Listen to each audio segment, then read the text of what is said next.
Rohit Sharma T20 international मधून retire झाल्यानंतर नवीन captain कोण होणार होता याचा सगळ्यात प्रबळ दावेदार जर कोण होता तर तो होता हार्दिक पांड्या।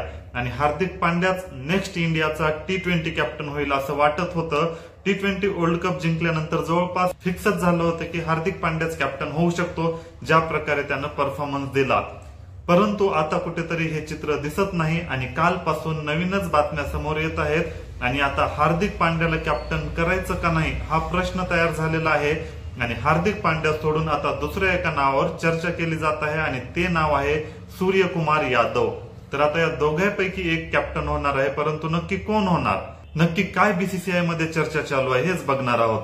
सगळ्यात अगोदर हार्दिक पांड्यालाच पसंती देण्यात येत होती, परंतु आता बीसीसीआय मध्ये दोन गट पडलेले आहेत। जे काही सिलेक्टर आहेत त्यांच्यामध्ये दोन गटामध्ये विभागणी झालेली आहे आणि अर्ध्यांचं म्हणणं असं आहे की हार्दिक पांड्यालाच आपण कॅप्टन करायला पाहिजे। त्यानं आयसीसी ट्रॉफी मध्ये चांगला परफॉर्मन्स केलेला आहे आणि तो नेहमीच इंटरनॅशनल मध्ये चांगलाच चालत असतो, यामुळे हार्दिक पांड्यालाच कॅप्टन करायला पाहिजे असं अर्ध्या जणांचं म्हणणं आहे। आणि जे हार्दिक पांड्याच्या विरुद्ध आहेत किंवा हार्दिक पांड्या कॅप्टन नाही करायला पाहिजे त्यांचं असं म्हणणं आहे की हार्दिक पांड्याच्या फिटनेसवर प्रश्नचिन्ह आहेत। हार्दिक पांड्या कंटिन्यू फिट राहत नाही आणि तो एकदा टीमच्या बाहेर गेल्यानंतर 5-6 महिने तरी बाहेरच राहतो।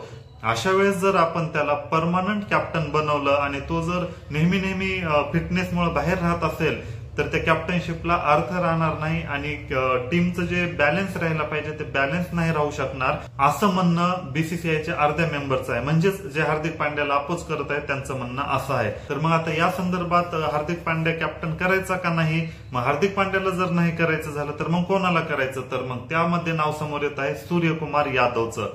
आता आपल्याला पण माहित आहे की रोहित शर्मा आणि विराट कोहली रिटायर झाल्यानंतर सूर्यकुमार यादवच इंडियासाठी T20 फॉर्मॅटमध्ये नंबर 1 बॅट्समॅन आहे आणि त्याने परफॉर्मन्स पण चांगला केलेला आहे T20 वर्ल्ड कप मध्ये पण।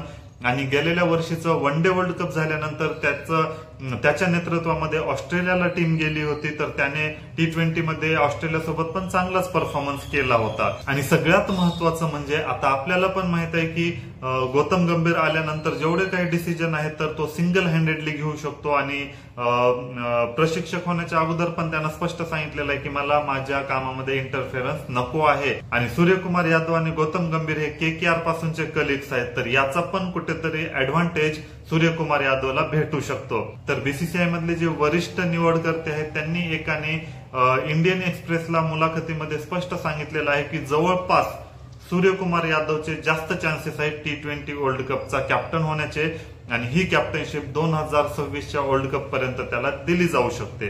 तर आता दोन्ही पण तुम्हाला अँगल सांगितलेलं आहे, तुम्हाला काय वाटतं, हार्दिक पांड्या की सूर्यकुमार यादव, कोण पुढचा T20 इंटरनॅशनलचा परमनंट कॅप्टन होऊ शकतो, कॉमेंटमध्ये नक्की सांगा।